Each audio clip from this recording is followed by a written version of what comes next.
है ना कि मैं गोल्ड की बार को ऐसा दिखा के तो जा नहीं सकता हूँ कि मेरे पास गोल्ड की बार है, राइट।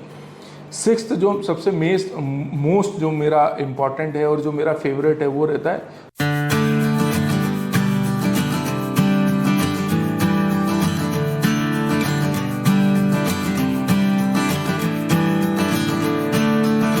नमस्कार। मैं अमनदीप सिंह सासन आप सबका स्वागत करता हूं मेरे YouTube channel Pratyush FM services में। आप सबका धन्यवाद जिस तरीके का आप हमको सपोर्ट कर रहे हैं। आज का जो टॉपिक रहने वाला है, हम म्यूचुअल फंड के एसेट एलोकेशन का जो म्यूचुअल फंड वाला पार्ट है उससे थोड़ा सा डाइसेक्ट होंगे।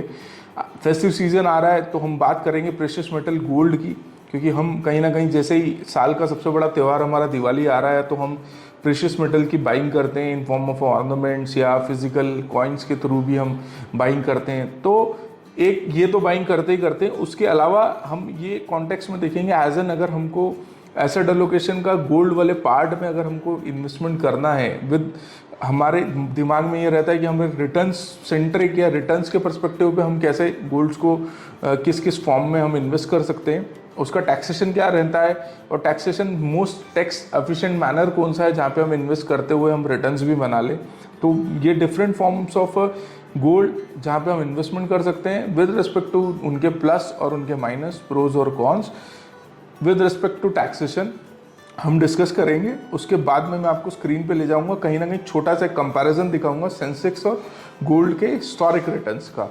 तो स्टार्ट करते हैं। सबसे पहले जैसे हमने बोला कि फेस्टिव सीजन आ रहा है तो हम कहीं ना कहीं गोल्ड को एज एन ऑर्नामेंट या ज्वेलरी के फॉर्म में हम बाई करते हैं। तो ज्वेलरी के फॉर्म में बाई करना हमारा ट्रेडिशनली एक कल्चरल उसका सिग्निफिकेंस है। हम उसे पहन के कहीं ना कहीं हमारे स्टेटस क्वेश्चन को भी बढ़ाते हैं उसमें। बट अगर मैं इन्वेस्टमेंट पॉइंट से उसको दिखता हूँ तो मैं ये देखूंगा कि मुझे 10% ऑफ ऑर्नामेंट चार्जेस कहीं ना कहीं मुझे मेकिंग चार्जेस देने पड़ेंगे और जीएसटी भी मुझे देना पड़ेगा।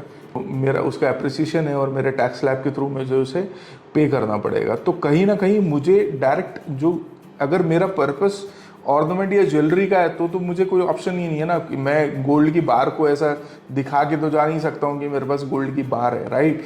बट अगर मुझे स्टेटस क्वेश्चन को दिखाना है, नॉन नेगोशिएबल एसेट्स में मुझे इसे देखना है तो कहीं ना कहीं मुझे खरीदना ही और ऑर्नामेंट्स ही खरीदने पड़ेंगे। बट इन्वेस्टमेंट जैसे मैंने बताया, हम रिटर्न्स के पर्सपेक्टिव में बात करें तो ये मुझे एक सही इन्वेस्टमेंट एवेन्यू नहीं लगता है। सेकंड, जैसे मैंने बात की physical gold in forms of bars, in forms of coins, वहाँ पे भी एक जो सबसे बड़ा पॉइंट है टैक्सेशन, और वो तो सेम रहने वाला है। उसमें मेकिंग चार्जेस कुछ नहीं है बट जीएसटी रहता है। उसके अलावा कहीं ना कहीं मुझे उसे रखने के लिए लॉकर चाहिए या सेफ स्पेस चाहिए तो मुझे बैंक की तरफ जाना पड़ेगा, तो लॉकर्स के चार्जेस भी कहीं ना कहीं मुझे देने पड़ेंगे। सेकेंड फॉर्म की हमने जैसे बात की, उसके अलावा हम थर्ड फॉर्म में जो आते हैं, थर्ड फॉर्म रहता है कि गोल्ड का ETFs, हम एक्सचेंज ट्रेडेड फंड की बात करेंगे, राइट। जैसे मैं आपको बताता हूँ, ETFs exchange traded fund highest transparent रहते हैं, एक्सपेंस रेशियो उनका कम रहता है, लिक्विडिटी ज़्यादा रहती है। बिना किसी फिजिकल गोल्ड बाई किए हम एसेट एलोकेशन पे डाइवर्सिफिकेशन कर सकते हैं। मेरा मतलब है कि एसेट एलोकेशन में हम 4 पॉइंट की बात करते हैं तो उसमें गोल्ड का एक रिस्पेक्टिव अपना वेटेज है as per your risk profiling. उसमें बिना गोल्ड बाय करे हम गोल्ड के अगर ETFs ले लेंगे तो कहीं ना कहीं हम वहाँ पे भी डाइवर्सिफिकेशन को पेनिट्रेट कर देंगे या टैप उस पॉइंट पे टैप कर देंगे। फोर्थ होता है गोल्ड के म्यूचुअल फंड्स है। कई म्यूचुअल फंड कंपनीज है जहाँ पे गोल्ड का एलोकेशन लेके चलती हैं, तो बिना किसी गोल्ड लिए फिजिकल हम उस चीज़ को बाई कर सकते हैं। तो टैक्सेशन की अगर हम बात करते हैं तो शॉर्ट टर्म कैपिटल गेन 1 साल के पहले हमने खरीदा और बेच दिया तो 15% मुझे जो मेरा प्रॉफिट है उसमें देना पड़ेगा, और 1 साल के बाद में अगर मैं उसमें स्क्वायर ऑफ कर रहा हूँ तो मुझे 1 लाख का जो रिबेट है जो गवर्नमेंट मुझे देता है उसके बाद में मुझे जो भी गेन्स है उस पर 10% देना है।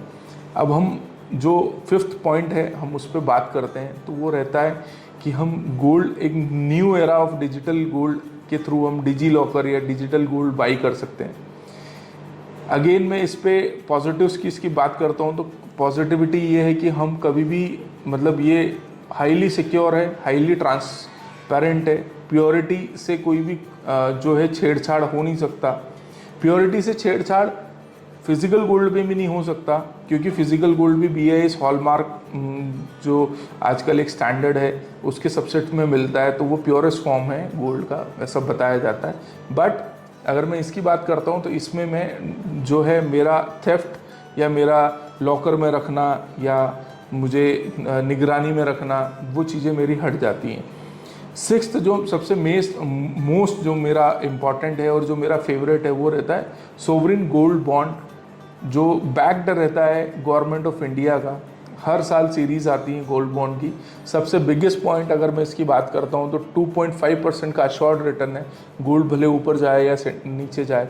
मैच्योरिटी इसकी 8th ईयर पे होती है, 5th ईयर के बाद में हम इसे रिडीम कर सकते हैं।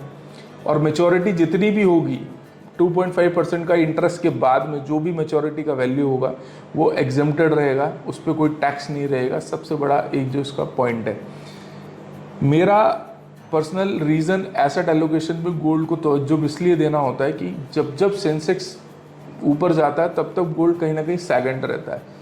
इन्वर्सली मतलब कोरिलेटेड है, बट इन्वर्सली कोरिलेटेड है। डायरेक्ट कोरिलेशन इसका इन्फ्लेशन के साथ में आता है। जैसे जैसे इन्फ्लेशन बढ़ता है वैसे वैसे गोल्ड बढ़ता है। तो उस कॉन्टेक्स्ट में अगर आपको गोल्ड इन्वेस्ट करना है तो द बेस्ट वे जो है सोवरिन गोल्ड बॉन्ड रहता है। लिक्विडिटी एक इशू है, बट मैं बोलता हूँ कि कहीं भी अगर हम फाइनेंशियल फ्रीडम की बात करते हैं या वेल्थ क्रिएशन की बात करते हैं तो हमारा होराइजन कहीं ना कहीं 5 साल का होता ही होता है। तो उस सेंस में अगर आप 5 साल इन्वेस्ट करने के लिए रेडी हैं तो सोवरिन गोल्ड बॉन्ड सीरीज़ जो है वो आपको अश्योर्ड रिटर्न्स के साथ में जो है गवर्नमेंट ऑफ इंडिया की सिक्योरिटी बैक करती है। तो आइए मैं आपको स्क्रीन की तरफ लेके जाता हूँ।